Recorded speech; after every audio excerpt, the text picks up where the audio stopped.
नमस्कार, मैं हूं श्री नारायण तिवारी और आप देख रहे हैं नेशनल न्यूज। महाराष्ट्र में दारू की दुकानें खुल गई हैं, बियर बार खुल गए हैं, उस रेस्टोरेंट खुल गए हैं, वो सब कुछ खुल गया है, माल खुल गए हैं, लेकिन मंदिर बंद है। इसके खिलाफ मंदिरों को, धर्मस्थलों को, मंदिर ही नहीं सारे धर्मस्थल बंद है, अधिकृत तौर पे सारे धर्मस्थल बंद है, मस्जिद बंद है, गुरुद्वारे बंद हैं, चर्च बंद है, मंदिर बंद है, शिवालय बंद है, सारे सारे सारे धर्मस्थल बंद हैं, लेकिन दारू की दुकान खुली है।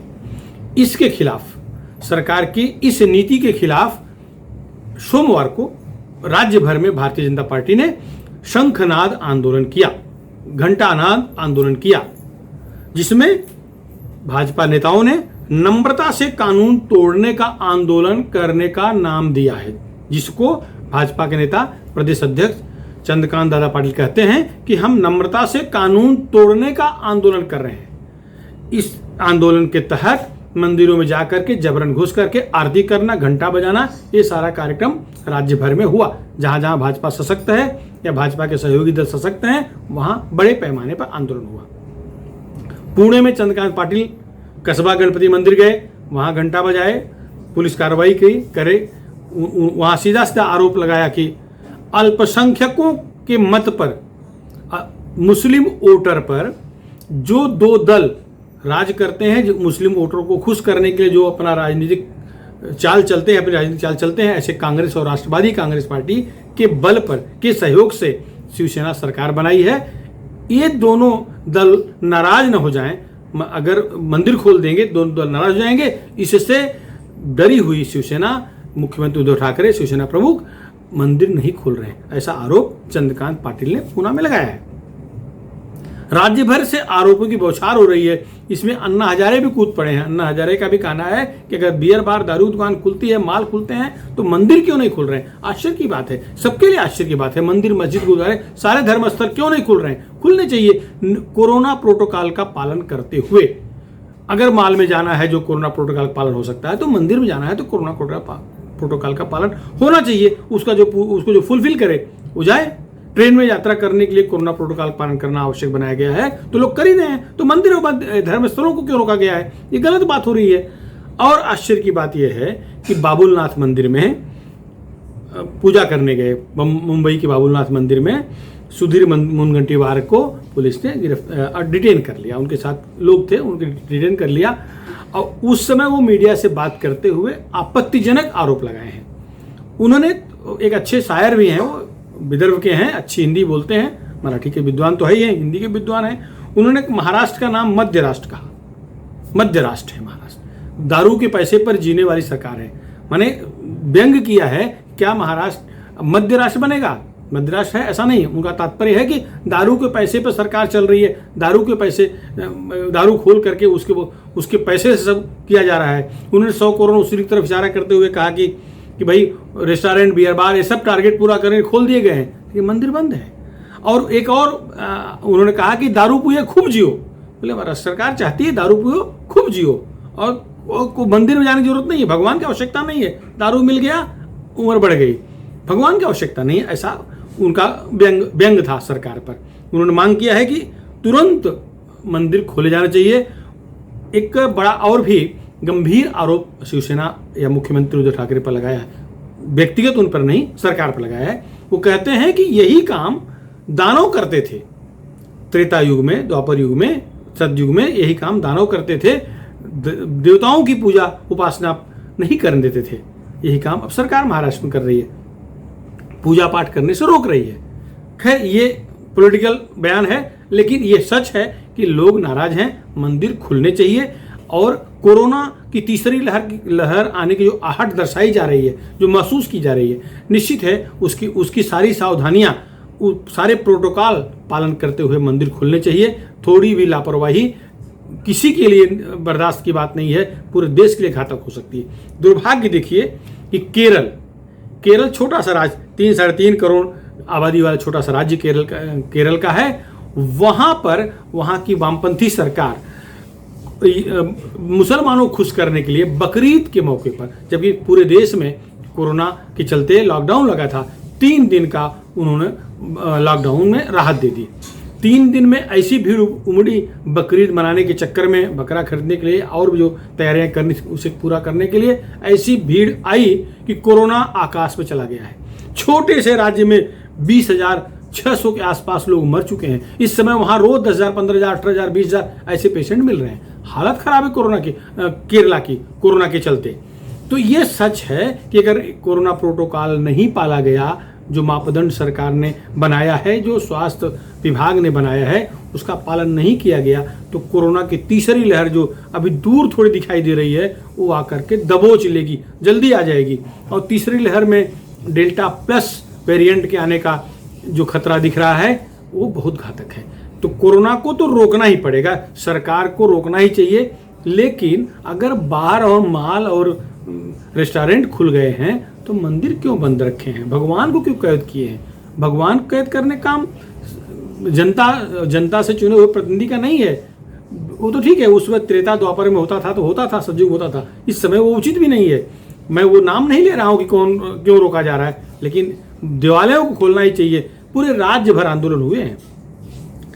हम केरला की बात कर रहे थे, वहां पर ये हाल है कि अभी स्थिति पूरे देश की नाजुक स्थिति बन जाएगी जिस तरह से कोरोना फिर से फैल रहा है। तो महाराष्ट्र की भी स्थिति नाजुक हो जाएगी ना। महाराष्ट्र में पूरे देश के 4,38,000 डेथ में, कोरोना से डेथ में, अकेले महाराष्ट्र में 1,37,000 से अधिक डेथ हुई है खाली महाराष्ट्र में। पूरे देश में 3,27,00,000 लोग कोरोना से पीड़ित रहे, इसमें 64,56,940 लोग केवल महाराष्ट्र में बीमार हुए हैं कोरोना से। तो महाराष्ट्र 12 करोड़ की आबादी महाराष्ट्र की है, तुलना में करके देखेंगे तो इससे भयावह स्थिति केरल की रही है। अभी भी केरल भयावह हालत में है, लेकिन छोटा सा राज्य, 3.5 करोड़, हम 12-13 करोड़ वाले हैं महाराष्ट्र। तो महाराष्ट्र इसलिए इसका आंकड़ा बड़ा है, लेकिन तुलनात्मक दृष्टि देखेंगे तो केरल की स्थिति भयावह है। और केरल केवल तुष्टीकरण के चक्कर में 3 दिन का जो रिलीफ दी गई कोरोना प्रोटोकॉल को नहीं पालन कराया गया शक्ति से, उसका दुष्परिणाम केरल हुआ। उसके चलते पड़ोसी राज्यों से फैलते हुए और वो बढ़ रहा है। आज महाराष्ट्र केरल के बाद दूसरे नंबर पर पूरे देश में। आज महाराष्ट्र में केरल के बाद का दूसरा नंबर महाराष्ट्र का है।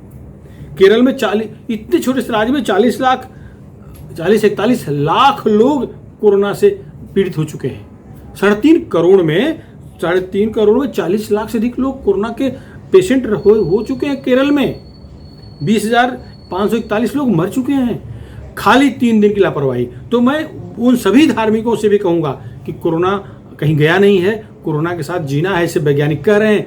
मंदिर खुले तो भी आप अपनी सामाजिक दूरी, कोरोना प्रोटोकॉल का मेंटेन करना कतई नहीं भूलना है। अब तो इस आंदोलन में अन्ना हजारे भी कूद पड़े हैं। अन्ना हजारे का स्वभाव तो पता है दुनिया को, आपको सबको पता है। वो आंदोलन में धोती पहन के बैठ जाएंगे आंदोलन पे, तो सरकार को झुकना पड़ेगा। इसके पहले भी शिवसेना सरकार, भारतीय जनता पार्टी शिवसेना की युति की सरकार को झुका चुके हैं। कई मंत्रियों को मंत्री पद से इस्तीफा देना पड़ा है, कुछ को बाद में जेल जाना पड़ा है। ये तो जग जाहिर है। अन्ना हजारे के चलते ही कांग्रेस दिल्ली से सत्ता हिली है, दिल्ली की सल्तनत गई है, अन्ना हजारे चलते गई है। सच है, आंदोलन का माहौल उन्होंने बनाया। अरविंद केजरीवाल इनका चेला बनकर दिल्ली का राजा बन गया, मुख्यमंत्री बन गया, इनको फेंक दिया कोने में, फिर मिलने कभी नहीं आया। तो लेकिन अन्ना इस आंदोलन में कूदे हैं। अन्ना की भी मांग है, वो धार्मिक व्यक्ति हैं कि मंदिर खुलना चाहिए, कोरोना प्रोटोकॉल का विधिवत पालन हो, ऐसी मांग अन्ना हजारे भी कर रहे हैं और सब कर रहे हैं। अन्ना हजारे बहुत स्पष्ट बोल रहे हैं कि अगर दारू की दुकानों की लंबी लंबी लाइनें लगी हैं, वहां कोरोना नहीं फैल रहा है किसी को, तो भगवान के दरबार में क्यों कैसे कोरोना फैल जाएगा? वहां नियम, कड़ाई और जो विपथ्य है उसका पालन करना आवश्यक किया जाना चाहिए। प्रशासन को कठोर बनना पड़ेगा, लेकिन मंदिर खुलने ही चाहिए। ऐसी मांग न केवल अन्ना कर रहे हैं, समूचे महाराष्ट्र के लोग कर रहे हैं। भारतीय जनता पार्टी ठीक है, पॉलिटिकल पार्टी आंदोलन करेगी, आंदोलन से पार्टियां बढ़ती हैं, आंदोलन न करने से, कार्यक्रम न देने से, कार्यकर्ताओं के बीच कार्यक्रम न पहुंचा पाने से पार्टियां समाप्त हो जाती हैं। तो ये तो ठीक है, उनका पॉलिटिकल एजेंडा हो सकता है, लेकिन कोरोना के मापदंड के तहत कोरोना के मापदंड का पालन करवाते हुए मंदिरों में, मस्जिदों में, गुरुद्वारों में, चर्चों में वह एक तरह से जो लगे ताले हैं इन्हें निकाल देना चाहिए। अब यहाँ धार्मिक श्रद्धालु आए, अपने अपने परंपरा के साथ पूजा पाठ करें। ये सच है कि एक धर्म विशेष के लोग कितना भी कड़ाई बरतो वो कुछ पालन नहीं करते, नहीं करेंगे। सरकार की अग्नि परीक्षा वहां है। आप उनके धर्मस्थल को खोलो या मत खोलो, वहां भीड़ है। कितनी भी कठोरता सरकार बरत रही थी, लेकिन उनके बाहुल्य वाले इलाकों में कोई कोरोना नहीं था, कोई मास्क नहीं लगाता था, कोई कुछ मानता नहीं था। शाम के समय मोहल्ले से निकल करके चौराहे पर कब्जा बना करके 2-4 घंटे गप्पा मारते। आप वहां जाके तब भी लोग देख सकते थे, देखे थे, आज भी देख सकते हो, देख रहे हो, जाके देखो। वो नहीं मानेंगे। तो जिनको आपको कंट्रोल करना है, जिनको सिखाना है, जिन पर कड़ाई बरतनी है, जहां आवश्यक है वहां कुछ नहीं कर पा रहे हो। जो लोग कानून मानते हैं, कानून के तहत रहते हैं, कानून के तहत जीना चाहते हैं, वहां कड़ाई बरत रहे हो। तो यही तो पक्षपात कहलाता है। अगर ऐसा होगा तो जनता के मन में क्या आएगा? आप माने कानून मत मानो तो कुछ नहीं होगा, कानून मानो तो डंडा ले खड़ी सरकार। नहीं तो मंदिर, मस्जिद, गुरुद्वारे, चर्च सबको खोलना चाहिए। अपने अपने परंपरा के हिसाब से, अपनी श्रद्धा के हिसाब से, अपनी क्षमता के हिसाब से सबको पूजा पाठ करने की इजाज़त मिलनी चाहिए। हाँ, कोरोना मापदंड के तहत वो छूट न जो पहले मिलती थी।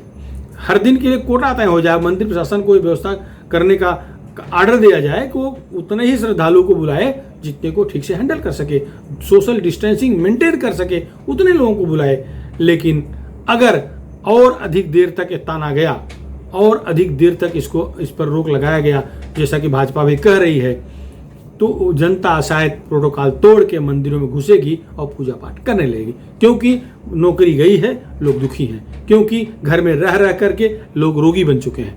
अब उनको केवल आशा, उनको उम्मीद भगवान से ही है। चाहे जिस धर्म को मानते हो, चाहे जिस भगवान से मानते हो, उनको अब कोई तो उम्मीद की किरण दिखती है। अगर कहीं से दिखती है तो दीवालों में दिखती है, अपने अपने धार्मिक स्थलों में दिखती है। तो अगर उन्हें वहाँ जाने से रोका जाएगा तो अगर सर्वे कराओगे तो शायद आधे लोग पागल मिलेंगे। तो अगर बचे हुए आधे लोगों को पागल नहीं होने देना है तो लोगों को भगवान के दरबार तक, अपने अपने इष्ट के पास तक जाने का मौका मिलना चाहिए। कम से कम लाइन दिन भर लगाएंगे तो दिन भर तो बंद कमरे से बाहर रहेंगे, उतना उन्हें रिलैक्स होगा और जो पागलपन की तरफ बढ़ रहे हैं लोग उससे लौट आएंगे। आवश्यक है मंदिर खोले जाएं, लेकिन कोरोना मापदंड में कोई कोताही नहीं बरती जानी चाहिए। अब एक और खबर इसी के साथ, इसी से जुड़ी खबर है कि कृष्ण जन्माष्टमी के मौके पर मनसे ने सरकार को चेतावनी दी है कि जैसे केरल में सरकार ने उनको 3 दिन छूट दिया था, वैसे कृष्ण जन्माष्टमी बहुत पवित्र, बहुत भव्य कार्यक्रम होता है कृष्ण जन्माष्टमी के मौके पर महाराष्ट्र में दही हंडी का। तो दही हंडी कार्यक्रम उन्हें करने देना चाहिए। मनसे के अविनाश जाधव ने चेतावनी दी है शिव सैनिकों को भी, शिवसेना के नेतृत्व में बने उद्धव ठाकरे जी की सरकार को भी, कि वो नारायण राणे नहीं हैं, वो राज ठाकरे के कार्यकर्ता हैं। अगर उन्हें दही हंडी नहीं मनाने दिया जाएगा तो वो क्या करेंगे वो सरकार देख लेगी। उन पर कार्रवाई करके दिखाई चेतावनी दी है अविनाश जाधव ने। तो ये जो हो रहा है, क्योंकि बहुत दिन से, लगभग 1.5-2 साल से लोग घरों में कैद हैं, नहीं निकलने पा रहे हैं, मंदिर बंद पड़े हैं, ताले लगे हैं, तो अगर छूट नहीं मिलेगी तो इस तरह से विद्रोह होगा। भाजपा ने तो बाकायदे राज्य में बहुत सारे मंदिरों में जब दीवार कूद कर, बाउंड्री कूद कर महिलाएं आकर आरती की हैं, पुरुष आके आरती किए हैं, घंटानाद किए हैं। तो ये तो पॉलिटिकल एजेंडा हो गया, मनसे का पॉलिटिकल एजेंडा हो गया कि वो सरकार के साथ अगर वो परमिशन नहीं देंगे तो जबरदस्ती दही हंडी का कार्यक्रम करेंगे। लेकिन जनता भी अपने आप बाहर निकल सकती है, ये स्थिति दिख रही है। छोटे छोटे मंदिरों में देखिए लोग 100-200 लोग लाइन में खड़े होकर पूजा पाठ करते चले जाते हैं। शनिवार के दिन, मंगलवार के दिन हनुमान जी के मंदिर देख लीजिए, कोई छोटा मंदिर होगा, 3 फुट का मंदिर भी होगा तो भी कम से कम 50-100 लोग लाइन में रहते हैं। इसका तात्पर्य यह है कि लोग इतने दुखी हैं, इतने पीड़ित हैं, कोरोना ने और सबको दुखी कर दिया है। तो सरकार लोगों को उनके दुख को कम करने के कुछ उपाय करनी चाहिए, न कि उनका दुख जहां से कम होता हो, अर्थात भगवान के दरबार से उन्हें रोकना चाहिए। ये गलत संदेश जाएगा।